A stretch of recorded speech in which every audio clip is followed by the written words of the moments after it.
I love how this light is coming straight onto my head. Yes, it's like a beam of sunshine, I but know, it's wild. I love the color of your room. there were months where behind me, and I didn't do it on purpose, but I had like six color samples. But if I like bent over, someone would be like, "Oh, you've got a lot of color samples." And I was like, "Yeah, because I can't find the perfect color." So Mhm. tell me this, is design a part of your life or art? Because it seems like that is just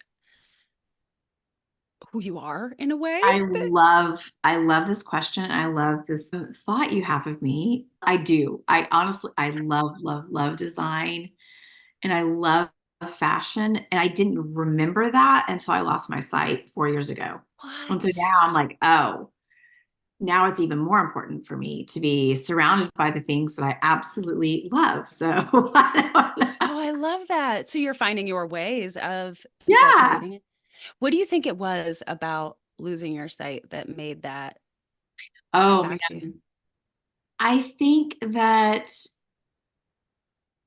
it was the constriction and I'm very rebellious, so I don't like being told what to do. So the more sight I've lost Hmm. and the more doctors would tell me, well, now you're blind, you can't do this, you probably can't do that, and telling me all of these things I couldn't do, Yeah.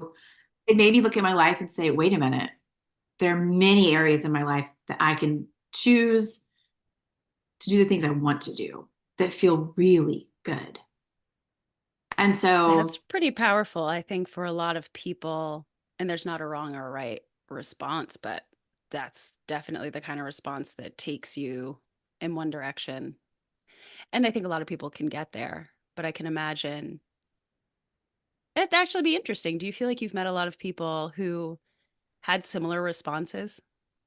oh yes, Yeah. especially, you know, life changes the moment you get this diagnosis. And I always say we leave the office with this new title that someone else gave you, right? Yeah. Like gave us when we're in that room. And so you spend time coming back to what you want your title to be, taking your own power back. And a lot of times the delivery is abrupt and is, again, confining, Yeah. and it doesn't have to be. It can be a completely different conversation. So it's changed the conversation I have with myself. And the people that I'm around in the blind and visually impaired community, we're all very similar. We're all very rebellious. we it's the resiliency that it's connected us. So just a Resiliency reminder. is it's certainly a muscle you can build. And I think that, I kind of paused because I didn't want to say that I assume people don't start there, right? My mind went straight to stages of grief and all of the different feelings and stages and places I would imagine someone going to. And this, I think a lot of people can relate to, not necessarily with your diagnosis, though I'm sure people out there are going to be so happy to hear this and to be able to, but really with any diagnosis, Mhm. right? It's anything. It's yeah. It, Yeah, we it's get a really lot of labels, and it's even mental health diagnoses that now are yeah. like kind of coming through my mind as I'm thinking about this. And resiliency is not something that we've all necessarily learned about, but you kind of have to figure out. Hmm. And Yeah, we can learn it, certainly. I've of course I've heard about resiliency, but you don't really know it until you know it, until you Hmm. realize, oh, it's in my bones also. It's not just in someone else's. And the grief part, it's a tricky one because it's with us all the time, all the time. And so it's a constant wave of, okay, it's here. Yeah. What are we going to do today with it? Which is a lot like being a human in many circumstances where we can be mad about it. And there's a time and a space for that.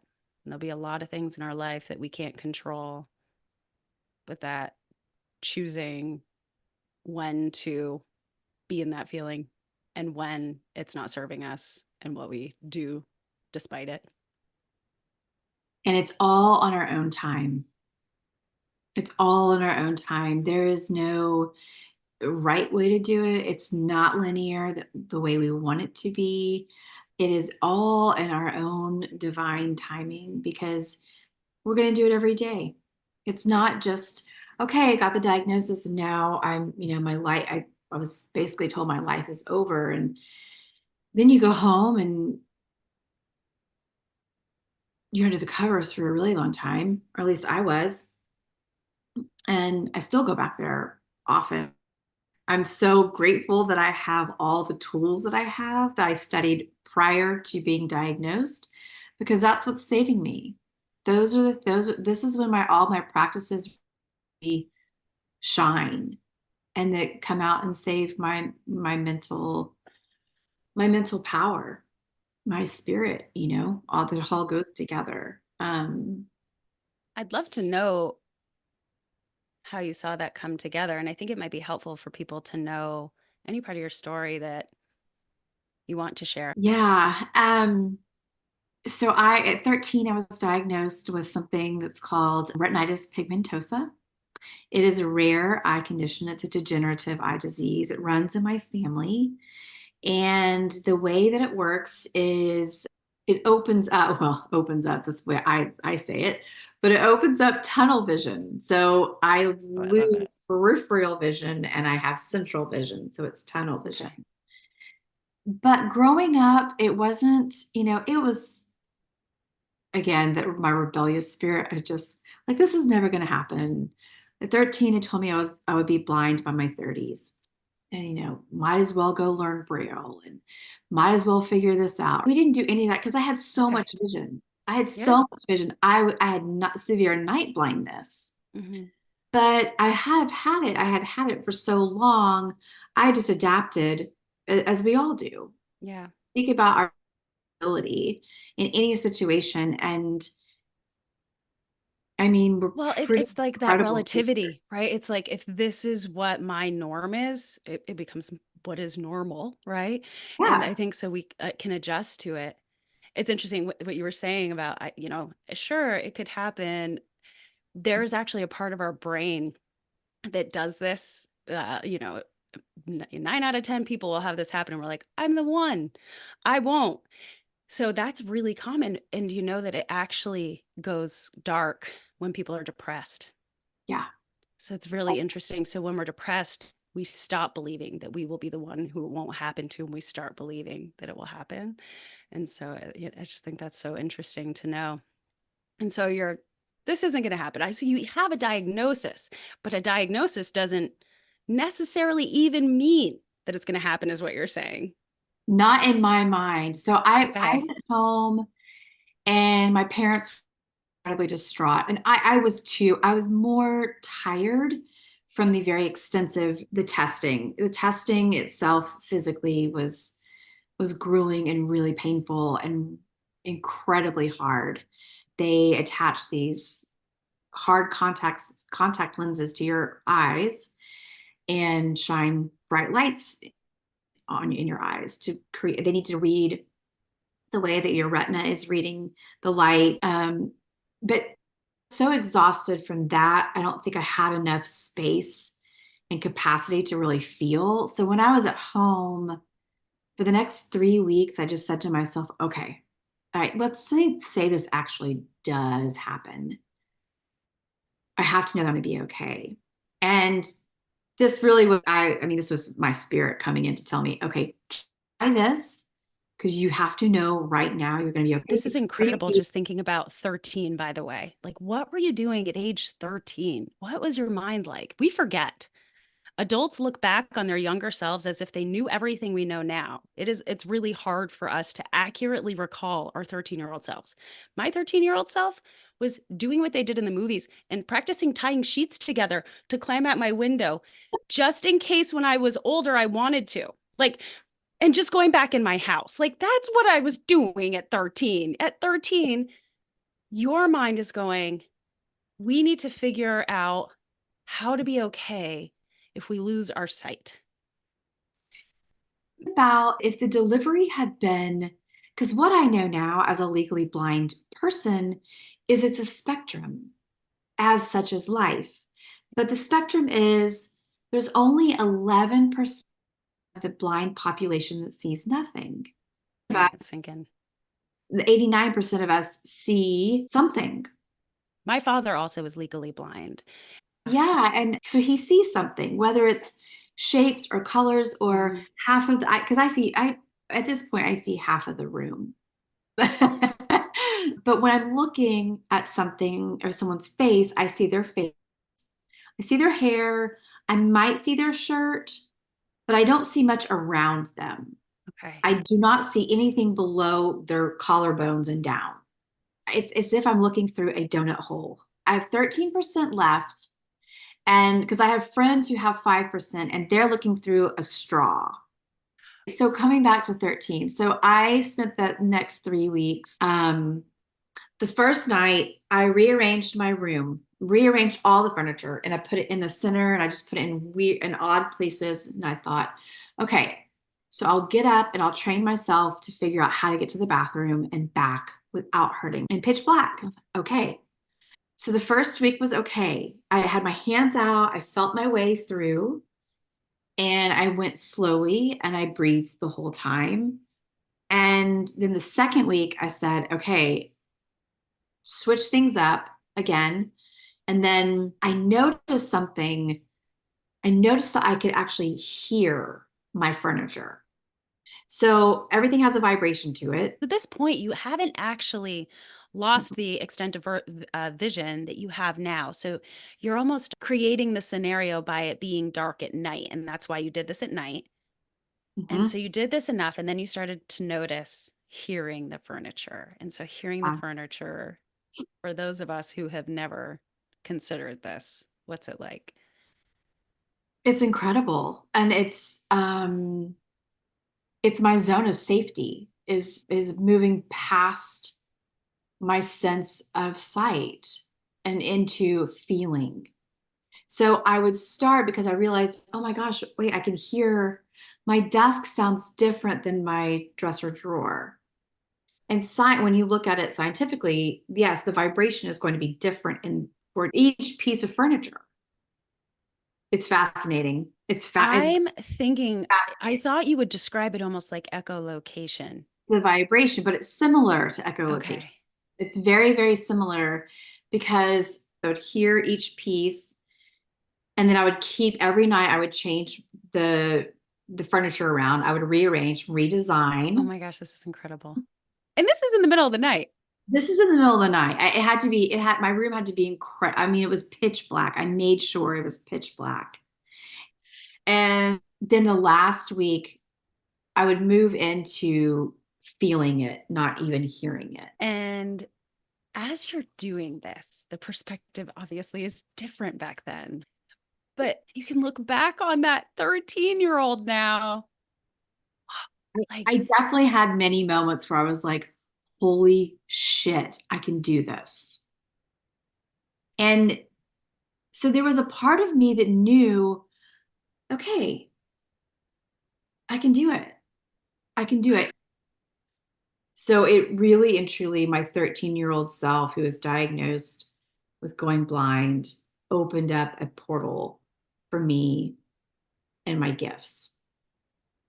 What I was having a hard time with was when I was with other people, right? And when I would stay at someone else's house okay. and having to have the conversations with young girls, having to, my mom would say, well, does so and so know about your eyes? Like this it was always a topic. It was always a conversation. Yeah. As a parent now, I 100% understand that. What But did it feel like back then? that was awful. It was awful. I didn't Nobody wants to be different. Yep. Well, we all want to be different, but on our own terms. We want to be different in a way that everyone's going to think is so cool. But like, we Yeah, we're then like we're don't want to yeah, be different in any way that is different. yes. I want to show you how I'm different in my own way, not Yes. by someone else's words that say that I can't do something, Yep. right? Yep. So, Yes. but that By part was limitation. And I feel like that's what a lot of our associations with diagnoses are. That. it's a difference that is bad or less than. And we are still battling that left and right in our world, you know?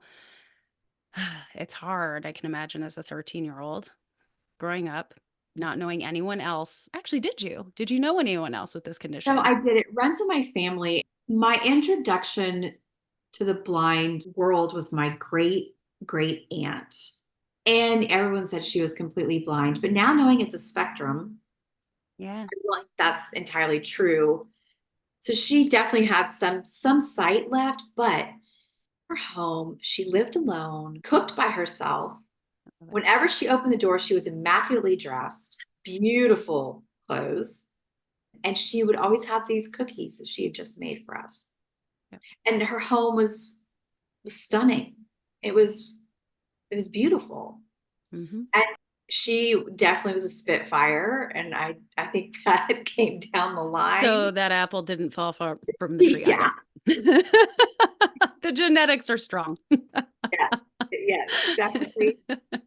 So, you know, back then I didn't have this. She was my only touch point for blind living. And I thought she was incredible, but I was also probably scared of her because you have no idea what thinking about blindness, it's Yeah. you see nothing.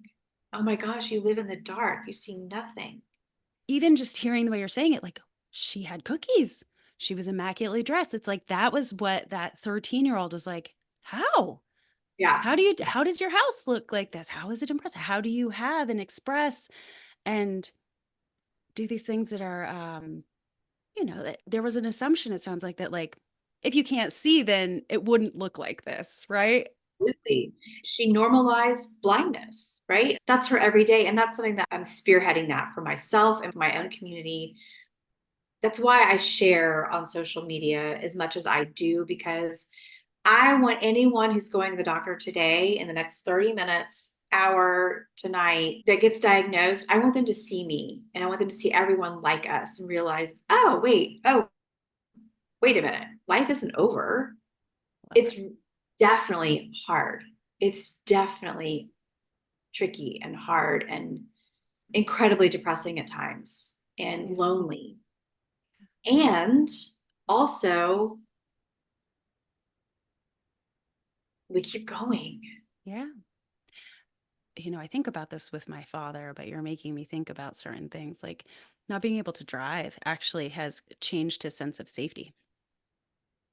And for someone who showed no vulnerability, and now he's having these conversations with us about, how it feels if he is home by himself and how far the hospital is and um, if he were to have to call an ambulance. And it's very real where he is in his life.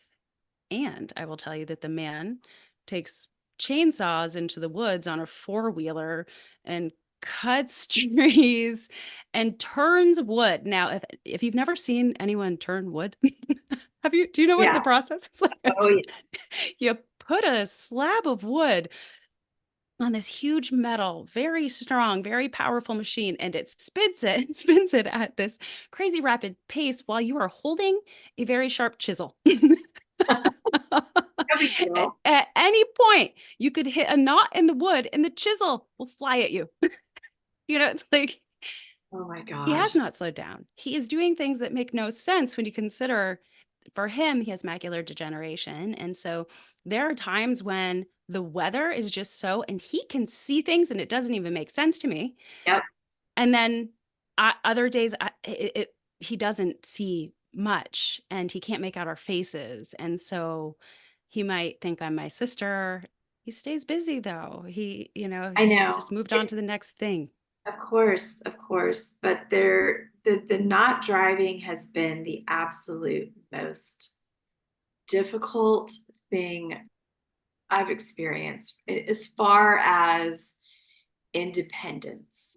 Part of this is, I think that what you're doing is amazing in helping all of us consider, just considering what it's like and having some more understanding for the people that we see. And I didn't know this about myself until now. But when I do things, I'm all in. And when I say I'm all in, I did O&M training, orientation and mobility. And so my trainer would come to my home and I would put on the blindfold and walk around my neighborhood using a cane or Wait, I've even back. never heard of this training. Yes. So trainers will come to your home.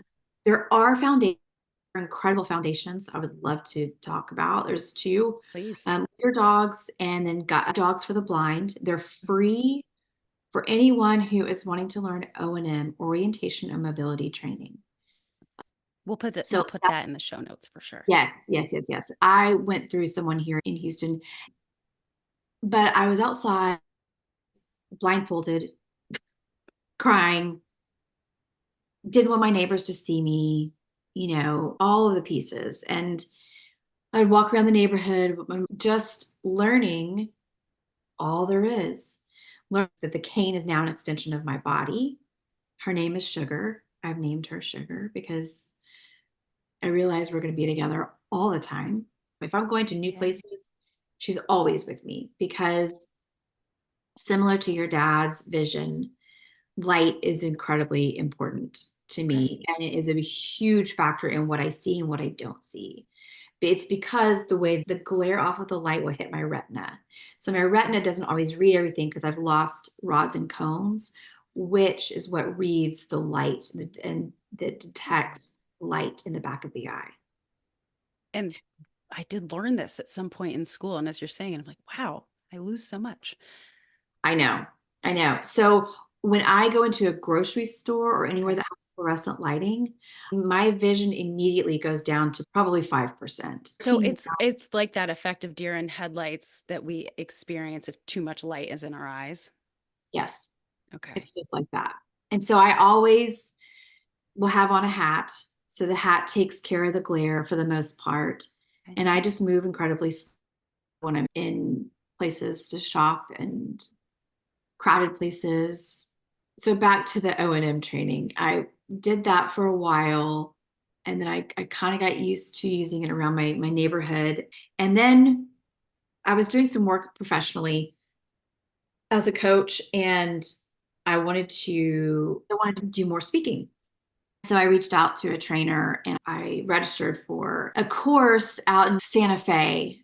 And I thought, oh my gosh, this will be my first time to fly by myself since I lost my vision, which I thought I would never do again. I never thought that I would travel Interesting. again. I didn't, not by myself. I It really, felt too vulnerable, unsafe. vulnerable is the right word. But safety is Yeah. a bigger one, right? Am I safe enough to walk through this giant building with fluorescent lights, people passing me by? Will I see little children? Will I Mhm. see suitcases? Will I see the stairs, the escalator?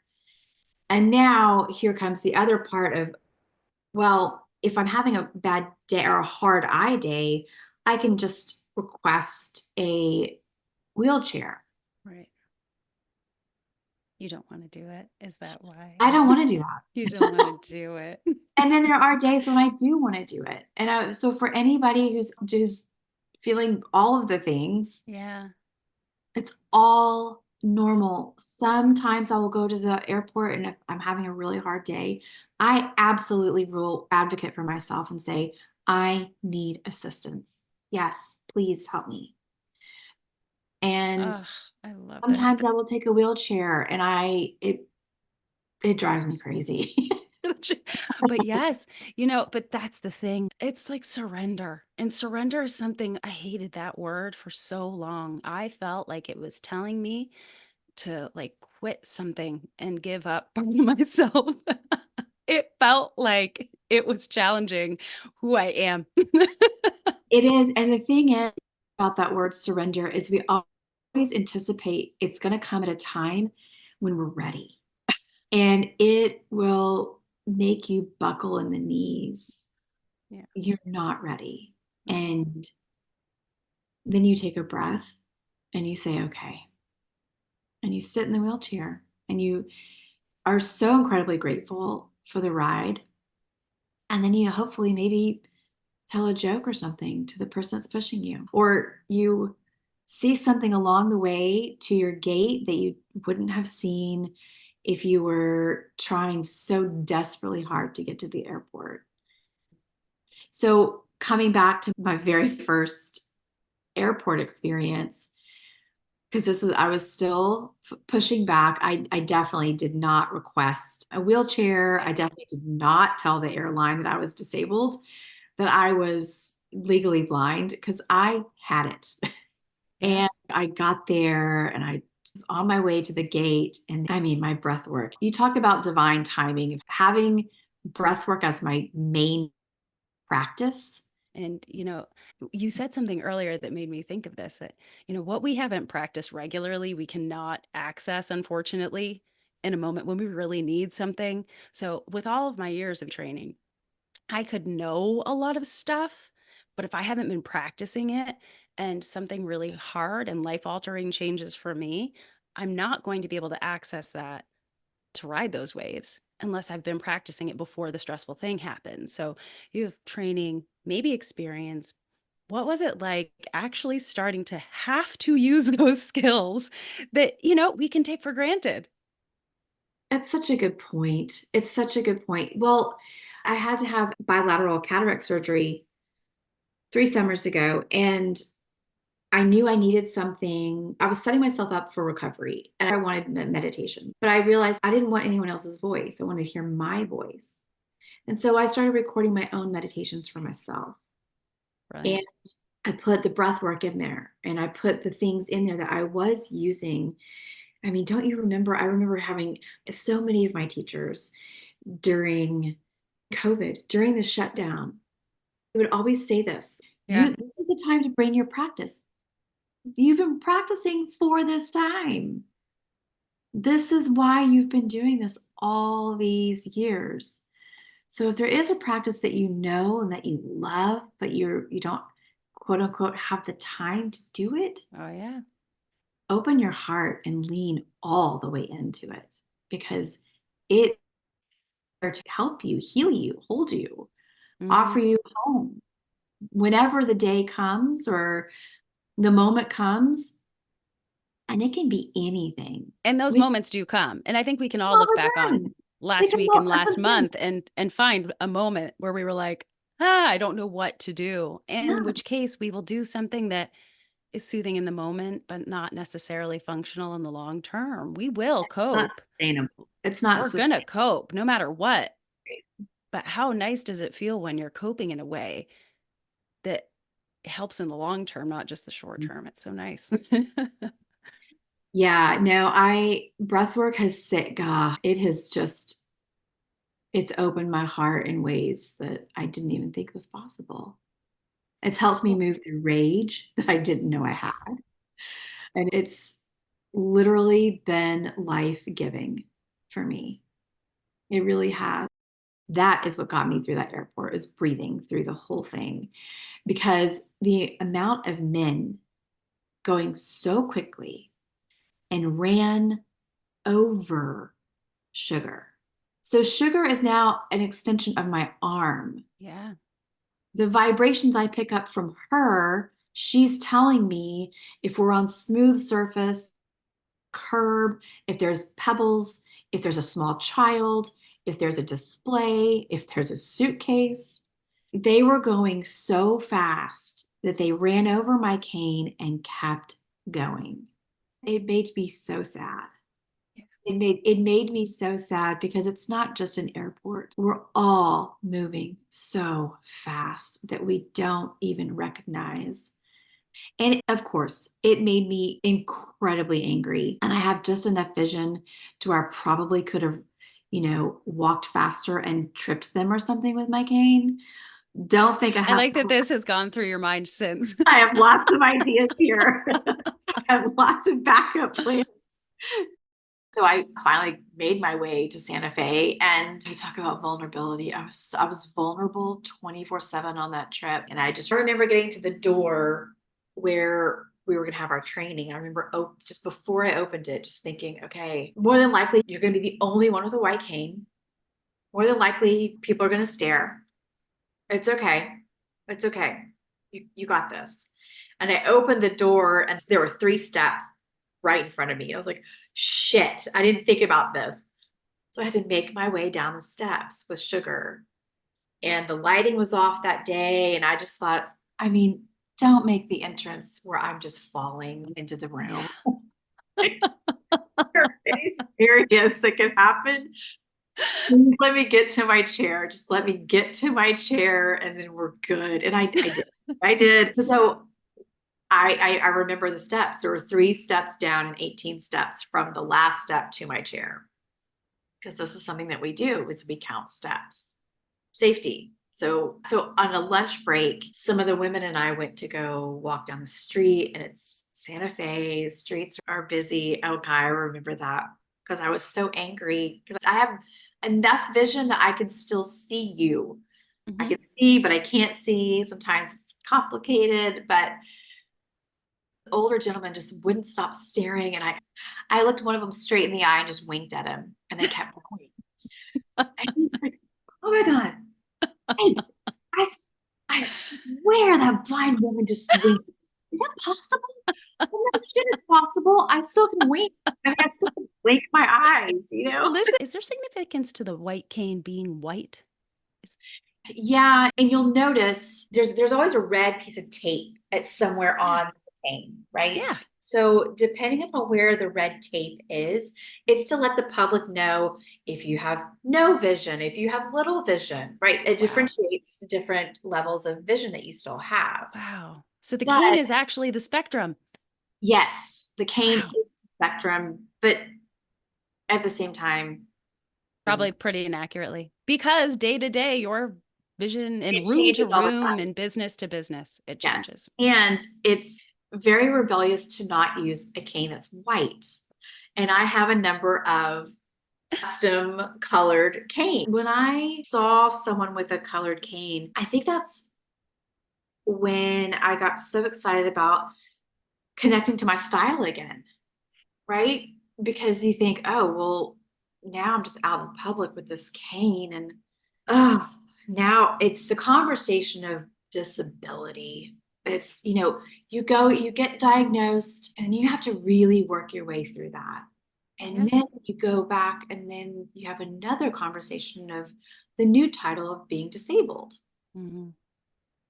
And so it's this filter, these new filters Yeah. that now you think people are looking at you through, or maybe you're looking. Yes. And I think that was the most brilliant way of saying it. It's not even the filter of how you're seeing yourself, it's the consideration of how others will see you.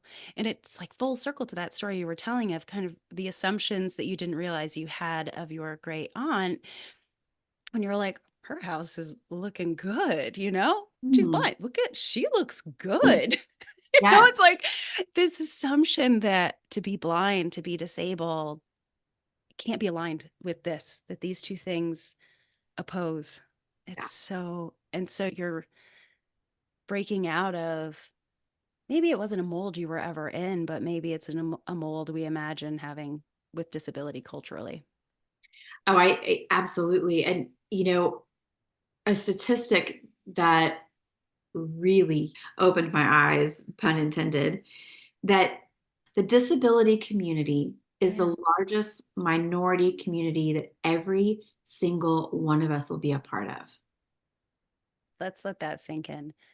The disability community is the largest minority community that we will all be a part of.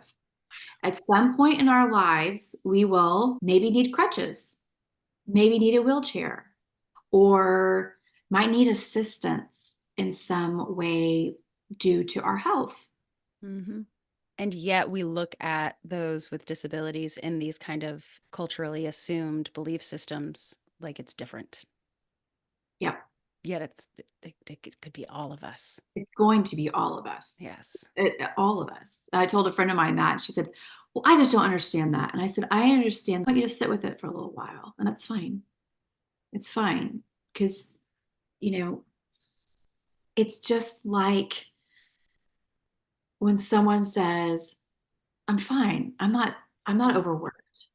I'm fine when they are exhausted They have an autoimmune disease. They've been working their tail off, working a job they don't like, Yep. living in a relationship they don't like, doing all these things that we think that we have to constantly still be doing. It goes back to those men who rolled over my suitcase and just the hurriedness.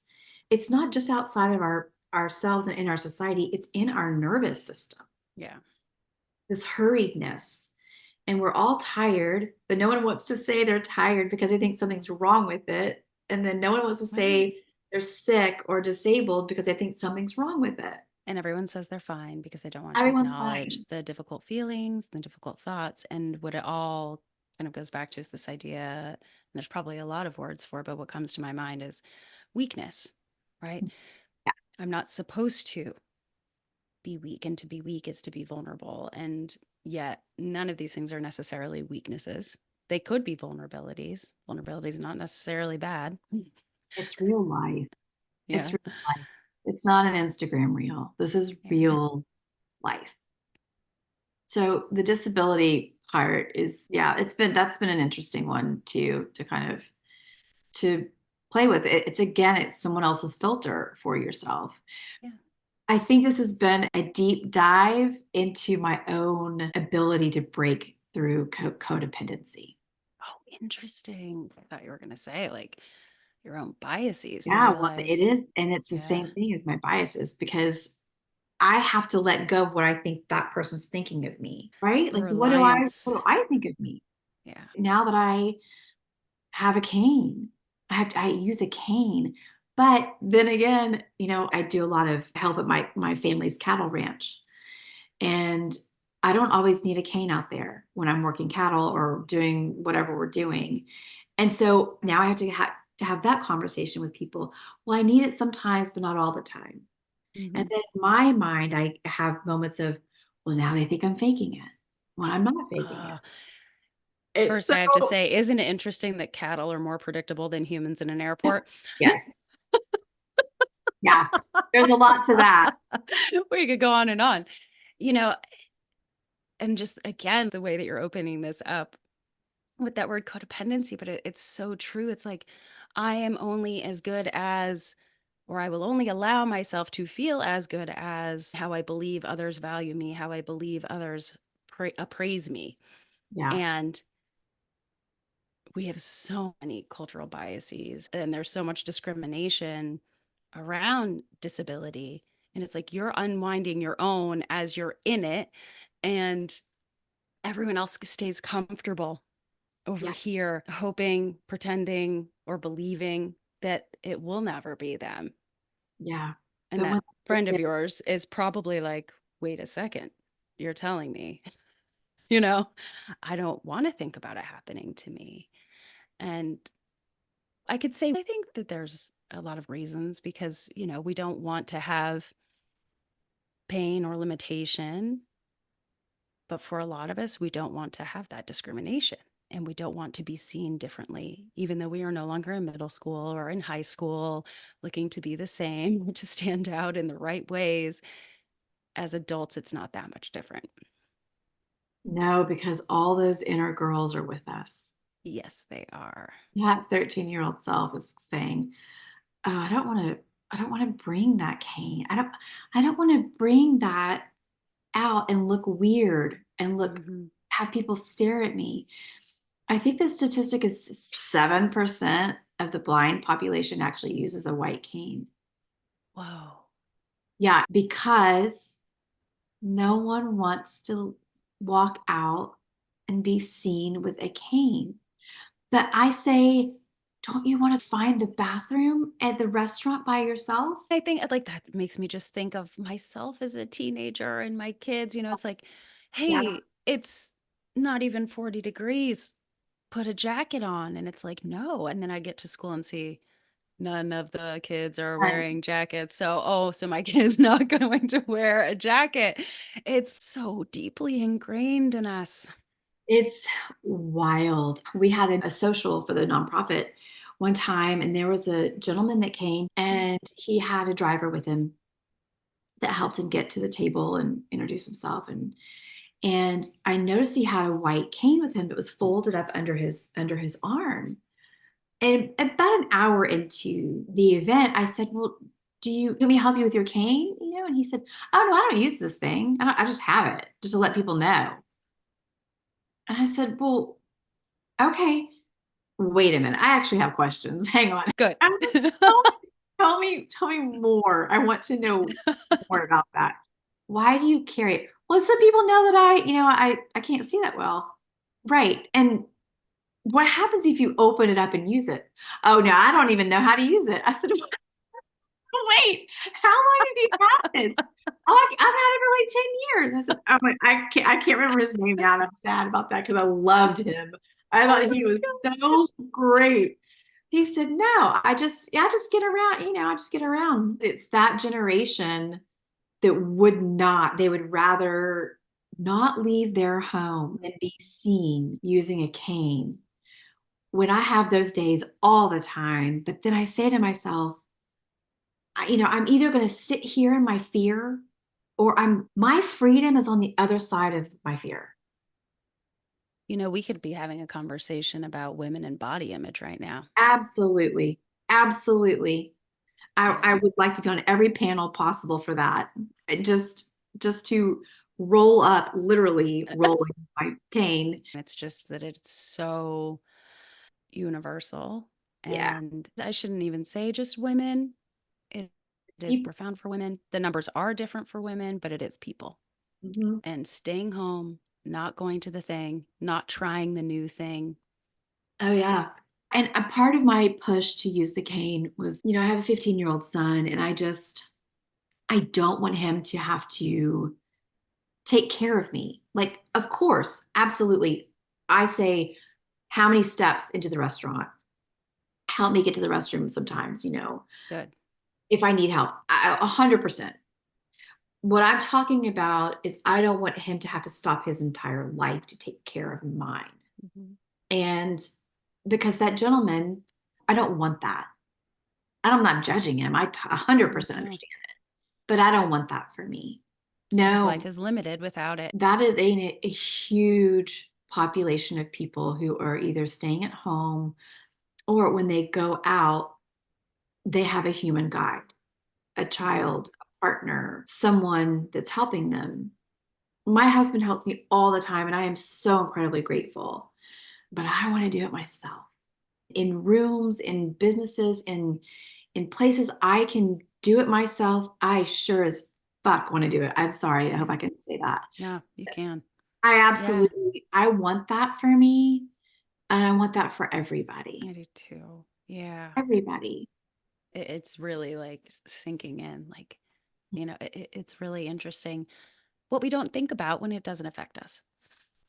No, and frankly, I'm very honest about that. I became an accessibility strategist because my life became inaccessible overnight. And so I learned how to make my website, my social media accessible. I think it'd be really interesting to hear you share anything that you can, but these are things that we don't think about. Like if I had a brick and mortar business, Right. I would receive, a list of specifications for ADA compliance, right? And I don't have that anymore. Yeah. And it wasn't until I was hearing you talk about fonts and then I did laugh because I got a message from my sister she's like, "Ashley, I'm almost 50. I can't read that." She's like, "I have Yes. to put on readers. Can you Yes. make that bigger for us?" And I was like, "Wow." And then I heard you say it and I'm like, "Okay, there's my sign." Twice in a week. Because it's not just when you make something accessible, visually accessible, well, in general, but visually, it opens up to being accessible for not just the blind community, but also the neurodivergent community, Yeah. also the dyslexia community. The larger the font, the easier it is for the brain to read it. It's easier to see, and the brain can just easily read, "Oh, perfect." Yeah. We don't need to have our clients searching for all of the pieces just because we have a long story we want to tell. making the details, the things that are important for people to be able to understand who, what, where, when, why, how. Yes. It's Large. mindfulness 101. I'll say this. I'll give a couple of things that people can Hmm. do literally, even while they're listening to this podcast. If you're in your stories on Instagram, whatever you're posting, make it large. Just make it larger. Anything lower than 16 points is Hmm. real hard.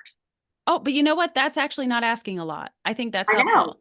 I So, know. so you're talking about over 16. 16 is Yes. quite small still on social media. Yes. I mean, I'm up to 24. That's my favorite. But Yeah. the words in your stories, just make them larger. Whatever you're telling them, if it's important, you can actually say it over 3 different slides. Just make the font larger. That's number one. Okay. Add high color contrast if you can. Meaning, if your text is in white, put it in black background. So Simple. when people use too many neutrals, light on light, it's lost. So it's lovely and it's beautiful, but it blends in and no one sees it. Right. And it's kind of the point, and I understand the design. I used to love it. I mean, I'm Hmm. still in the wellness space as a teacher of yoga and meditation, but all of my marketing items are now all high color contrast. It is Because, laughable, by the way. Anyone who is in that field of work will know what we're oh, talking about. We went through, I mean, maybe close to a decade of like light white, white, white, white, white, white, white, white, white. Everything was so whitewashed. If yes, you look up like in yoga more studio ways than one. branding, Yeah. white. Yes, yes, yes. Yeah. So for social media, that's make your fonts larger, make them larger, high color contrast. And if you do, this is for anyone who does have a brick and mortar, please add an accessibility page to your website. You can put it on the contact page. When I go to places now, prior to going, I Yeah. always go to their website or go to Google to check out what I'm walking into. Okay. When I get out of my Uber, I need to know, am I stepping out onto a curb? Is it grass? Do you have steps up to your building? Is it a ramp? Show me what you have so I can know if it's easy for me to get into your building or not. Even if you don't, then someone knows what they need for an Right. accommodation. Right. It's vital for us. It Yeah. really is because I won't go to businesses that don't have that. This comes back to the mindfulness. This is why mindfulness and accessibility just beautifully blend. I work with thoughtful leaders, mindful leaders to lead us into a future that's accessible. So simple things, really simple. Help your new clients and customers, and looping back to the large portion of the blind community that stays at home because it's not accessible and they're nervous to be out with a cane. That doesn't even scratch the surface of a life as a wheelchair user. Oh, Because everywhere I go now, I see if there's steps or a ramp, and we absolutely need to do better as a society. It's not okay. We are keeping the confinement going by not making places accessible. and the way that you're talking about this, that idea of confinement, the biases we have, the discrimination and the physical limitations, all of it. Yeah. Tell us about the work that you do. So your work Mm. is all through the lens of mindfulness, and some of your work is specific to this community and population and this work. And you have these other things that you're also doing that are outside of this. So I wonder, today, what is it you're enjoying doing? Mm. Right now, I am electric offering breath work. I started studying breath work and practicing it 14 and a half years ago. Oh, wow. And I'm so, so, so lucky to have it to help me move through this time of my life. It reminds me that I'm electric and that I am not stuck in any way. And I couple it with restorative yoga and sound bath journeys. This. Now, So are these it's mostly live or are they online? most of Yeah, them are here in my home. I have a home studio, but I just opened everything up also to online to my virtual studio. amazing. So I'm working with people all over the world at the moment. It is And so amazing. it's great. It is, I am so incredibly lucky to have the skills and the training that I do.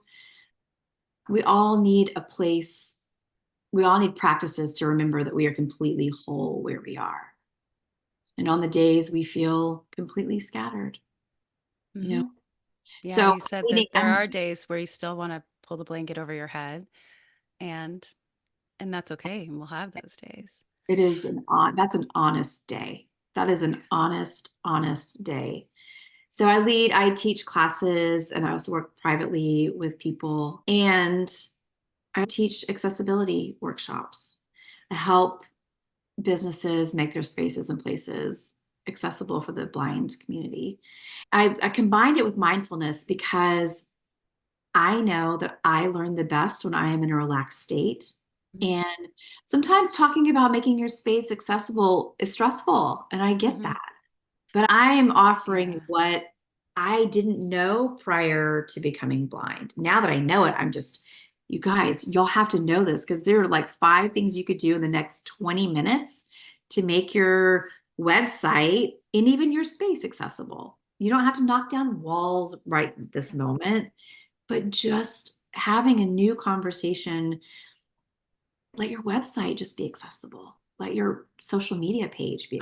I've never thought about or heard of website accessibility, and I love that. I've Yeah. signed many leases, I've looked at many spaces, and it is a really interesting thing when you are looking at accessibility. Yes, it's so important to know. And that honestly, that is a thread throughout this entire experience for me. It doesn't have to be all or nothing. Yeah. Just like my vision, I can see, but I can't see. It's the balance of it all. Hmm. What can I do that's simple today? Yes. It's a great question to ask, like at any point in the day. Mm. What is possible that I can do right now in any realm of life? We often are looking at tomorrow or next month and we're thinking about what we can and can't do or what's possible or impossible. But that pulling back to like, what is the thing I can do right now? And it sounds like breath became that for you. For someone who, you have to live under a rock at this point to have not heard of all the different types of breath work practices. And I think there's a lot of really intense breath work, and then people don't know where to begin. Do you have any recommendation for what it looks like to do it before you need it? what Yeah. what do you find you're recommending to people? You know what I'm telling people is it's just like meditation. I love some of the meditation apps out there. When you're starting something new, let yourself pretend like you're dating the app or dating the Oh, I person like this. you're listening to, the teacher. If you don't like their voice, skip them. Go to the next one.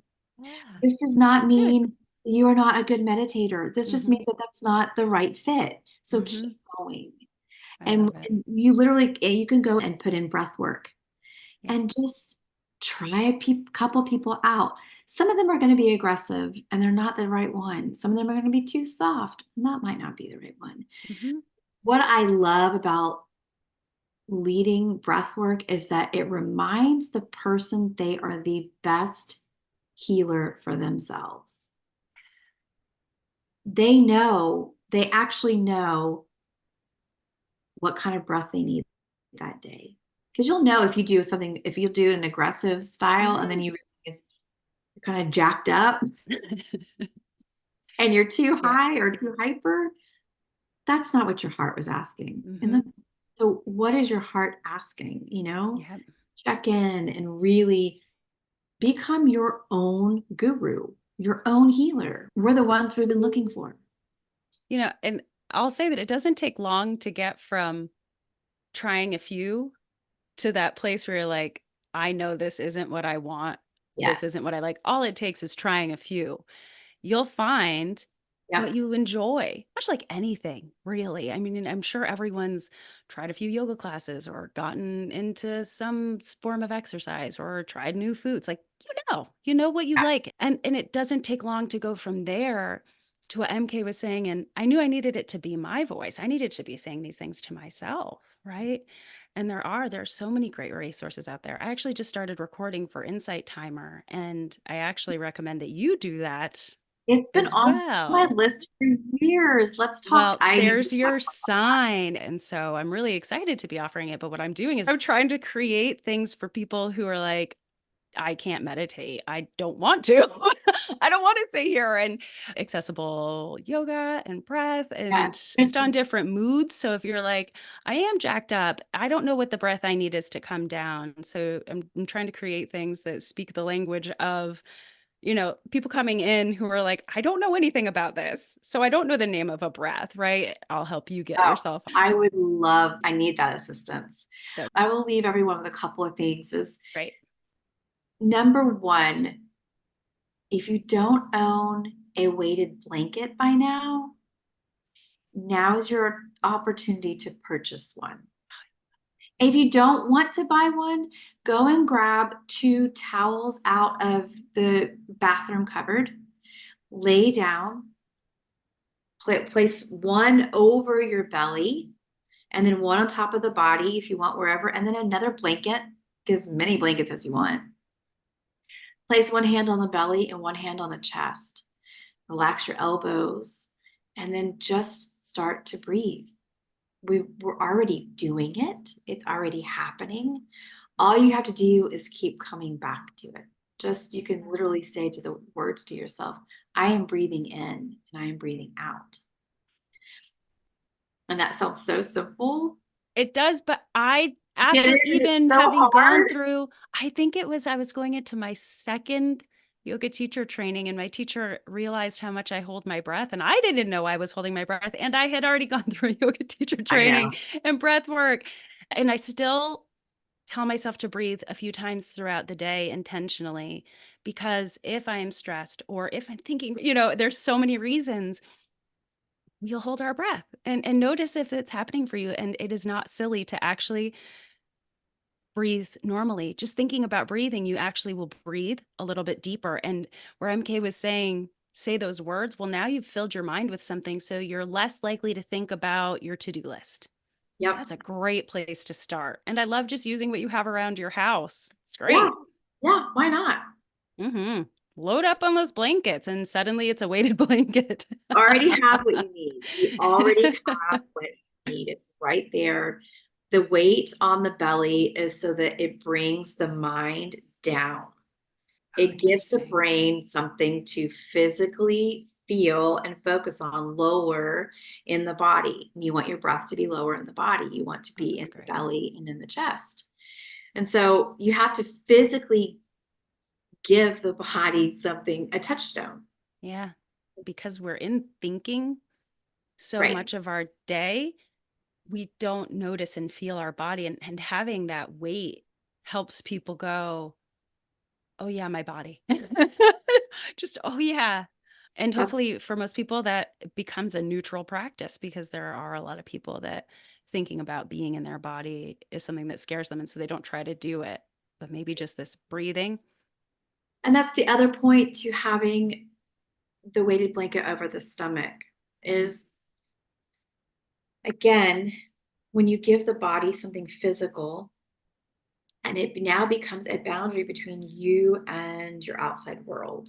Yeah. It gives you a space. It's just like wearing an eye pillow. It gives you that permission to go inside. We need it physical. We physically need to experience what that literally Well, feels like. right. Because we tend to think about our bodies from that external perspective. Right. I love that. Oh, this has been so lovely. And I'm so grateful for you Great. coming. And I will share how to find you. You all can find that in the show notes. I definitely recommend looking at her intuitive meditations that she has in her link tree. I was very intrigued myself, and more. Hopefully, you'll see her soon on Insight Timer. Good. Okay, we'll go back to weeding. I'm going to go plant some flowers. Yes, yes, yes. Awesome day. So fun. Thank It you was so good to so, see so much. I you. appreciate this.